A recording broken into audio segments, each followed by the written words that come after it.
Meantime, lawmakers are out of office, still deadlocked on a $110 billion aid package for Ukraine and Israel, namely, but also Taiwan and the border. House members left for Christmas break. The Senate plans to come back next week to continue negotiations because Republicans are demanding changes to U.S. border policy in order to approve military aid as money runs out for Ukraine. Joining us now to get through this, what does it all matter? Is it going anywhere? Jonathan Cott is with us. He served as communications director and senior advisor to Senator Joe Manchin, also a partner now at Capitol Council. Good to have you here, Jonathan. We're talking some big, meaningful changes to immigration law being discussed right now, like asylum seekers, who counts, who can come in, can they even cross the border? Can all this get done in 1 week? I mean, it can get done. They've been negotiating this for a while, and I'll, remind people that we haven't cut an immigration deal in almost 40 years. So it's not like this is an easy thing to do. Congress has failed at this for years, and they've been talking about it. None of these are new ideas. I think a lot of it is just, can they get to the 60-vote threshold they need in the Senate, and can they get higher than that so that they can send it over to the House and sort of force their hand?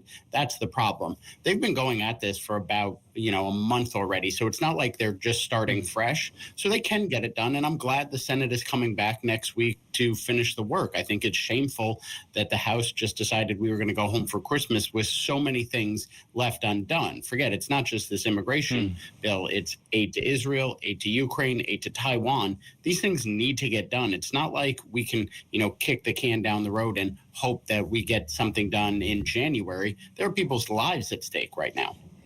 You had a good question. Can they get enough support? I mean, at this point, they don't only need your former boss. And suddenly, we have this Inflation Reduction Act. They need 10 Democrats, I think, at least to go along with this. Is that possible? I don't know that it's 10 Democrats to go along with it. I think they need, 20 or 30 Republicans to go along with this, where the numbers are right now. I think Democrats and the administration are looking for a deal, and they'd like to see one get done. I think it's been Republicans holding it up. I mean, I remember in 2013, we had a vote in the Senate and got 68 votes on an immigration bill. It didn't even get a vote in the House. So Democrats have been the ones stepping up to the table. But this is one of those where I think you're going to need 30 Democrats and 30 Republicans to actually get the deal done. It's not going to be 50 on one side and 10 on the other. I see. Everybody link arms, jump off the bridge or whatever it is together, and everybody, strengthen numbers. Yeah. Now, despite progressives being upset, and if you have driven around Washington like I do, there are signs up already saying, don't you dare, Chuck Schumer.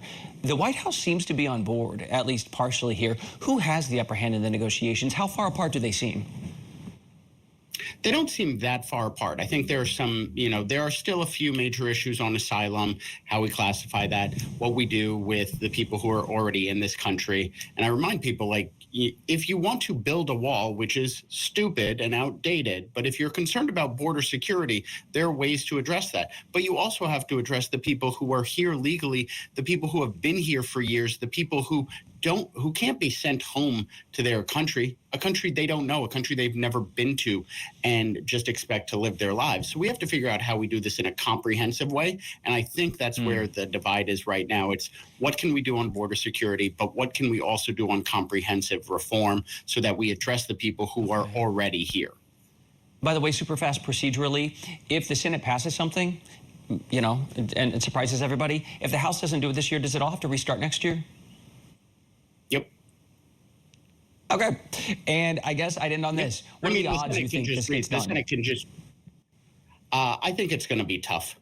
I think an issue this important might take a little bit more time, and I think people may, say, let's go home for the holidays, let's regroup, let's start this over in early January. I'll remind you, they all have each other's phone numbers. They all hop on Zooms. They can all keep these negotiations going in December and early January before they get back. But I'd love to see them get it done and force the House to come back and vote on it. Jonathan Cott, appreciate it. You understand the institution, but also the people that actually run it. So appreciate you being here. Thank you.